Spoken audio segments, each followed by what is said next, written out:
Sir, ano po yung... ito po ba ng 469? 469 na po, gusto niyo po ba yan? Hindi po kasi kasya nung budget eh. Sir, huwag po tayo mag-alala. Meron po tayong tinatawag na 12-month home credit installment na nasa halagang 9.14 pesos per day. Talaga po. Yes po, narinig niyo po, 9.14 lang po. Para lang po yung nagbabayad ng ganong mga 9 pesos per day po. Sige po subukan ko po.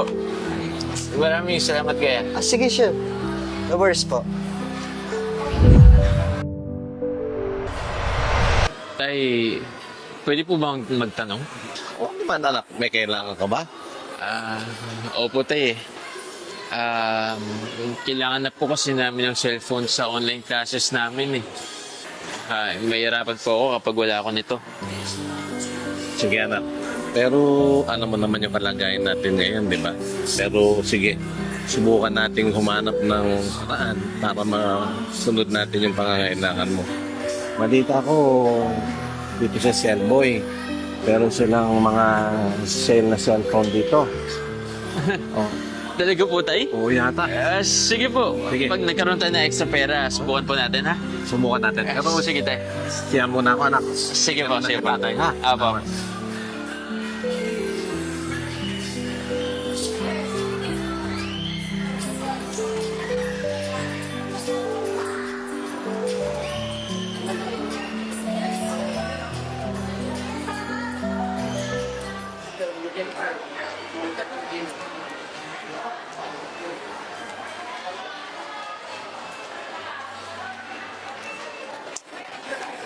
Hoy, Ian. Gusta? Ginagawa mo rito sa mall. Kasama mo ba tatay mo? Mukhang malalim ang iniisip natin, Opo eh. Ano po kasi, online classes na namin, kailangan po namin ng cellphone. Kaso, wala naman po kami pambili. Sabi po ni tatay, baka daw po meron ditong mura-mura. Baka sakali lang po. Nako, mahirap nga yan, pero teka lang. Meron ako dito ng cellphone, ito. Medyo luma na to, pero maayos pa. Subukan ko tong ayusin, tapos ito na yung gagamitin mo, ha? Talaga po. Kasi salamat po. Tara. Ayos natin to, saglit lang. Kasi, madali namang ayusin to, eh. Kaya konting linis, konting kalikot, magagamit ko na to. Salamat po. Pwede po, hanapin ko lang po yung tatay ko. Balikan ko na lang po. Sige, okay lang. Balikan mo, balik ka kagad, saglit lang to. Sige po. Salamat po.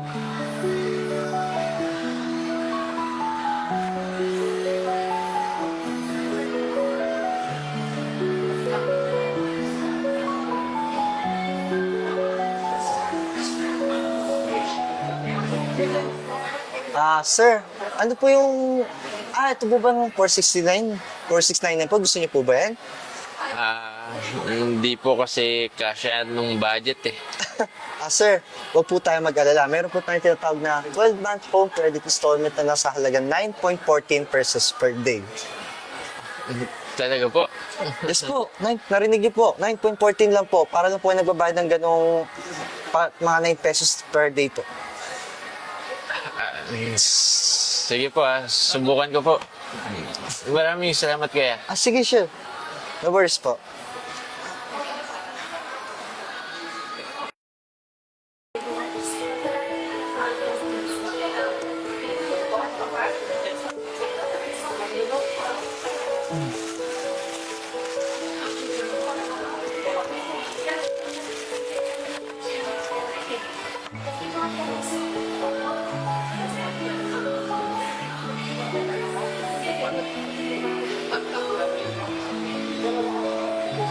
Ito, sinasabi ko sa'yo, maayos na. May mga gamit ka na ngayon sa online class mo.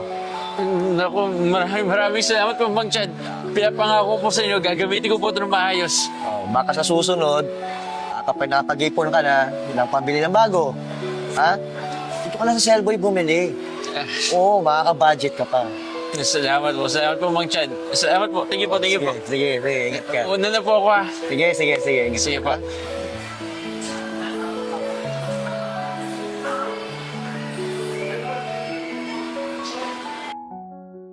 Pastor, ito na po yung cellphone niyo. Thank you po. Maraming salamat po. Laking tulong talaga po ni Selboy sa mga estudyanteng tulad po namin. Po. Thank you po.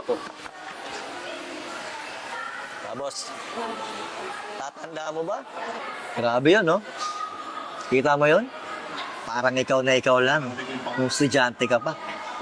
Ako po, Mang Chad. Kaya gusto kong tulungan yung mga estudyante. Kaya dito, may exclusive discount sila. Gaya nung pagtulong nyo sa akin noon. Ikaw talaga, Mang Chad. Ano? Kain tayo? Go! Sasagot ko. Mo ha? Sige. Tara na. Yeah.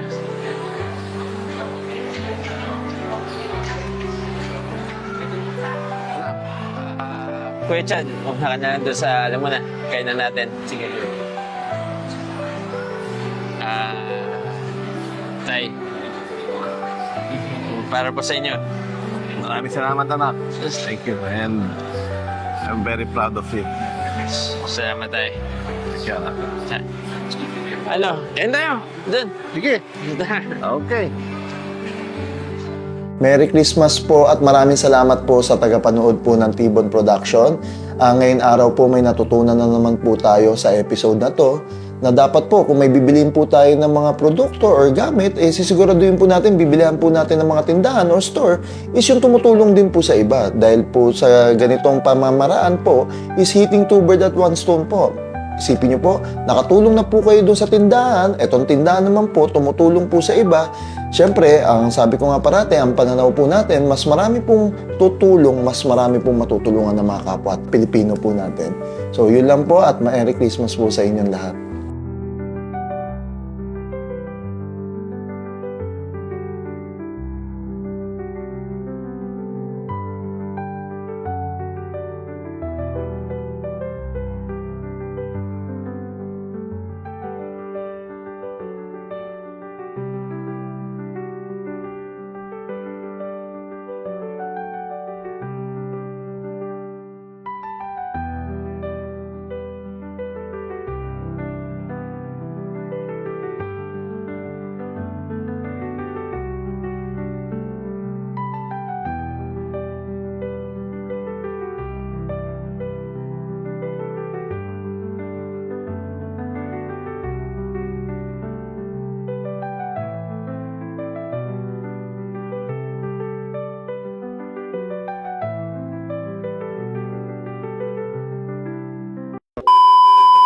Dito sa Cellboy, malita ko, parang meron silang sale ngayon.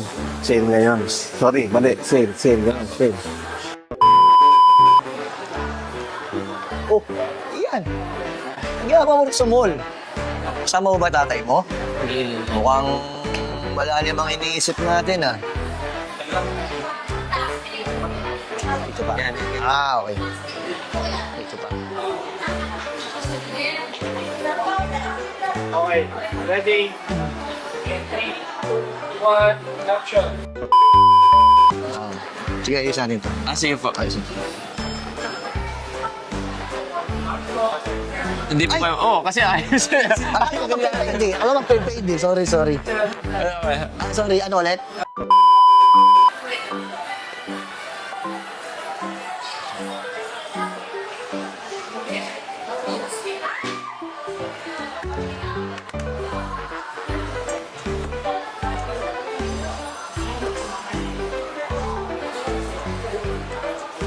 Mag-line scale ko ito. Line scale. Ang silent ko eh. Ay, may sasabihin ako. Improve talaga. Sige. Akala ko may background music eh. Hello sir, ano po yung tinitignan niya? Di ba, pag nakita ko siya, may tinitingnan siya eh. Okay, tapos... Tingnan mo yung tinitingnan niya. Oh, yan. Huwag ka magugulat lang. Magulat ka. May customer. Kumain niya. Tea House.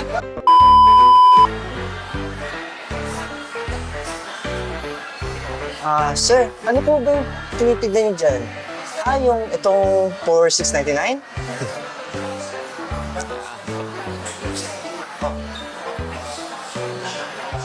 Opo.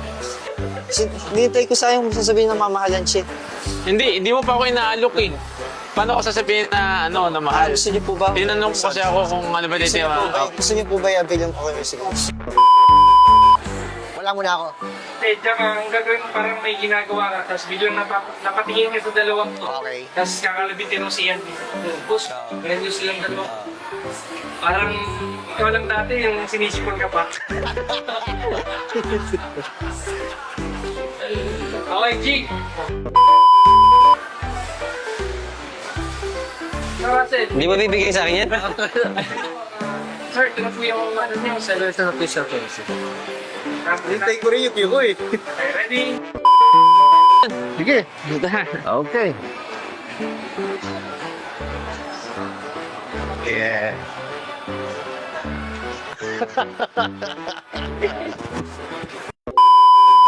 Maraming salamat po sa tagapanood po ng Tibon Manila. Kasama po ang Cellboy. Ako po si Alvin Teng. Muli po, pakisuportahan po ang Cellboy dahil bawat benta tulong po sa iba. Sa Tibon, Manila, buhay ay masaya. Kasama ang bagata, wala kasi saya. Sa bawat tulog at galaw, magkasama tayong lahat. Tibon, Manila, walang pag-aalilangan.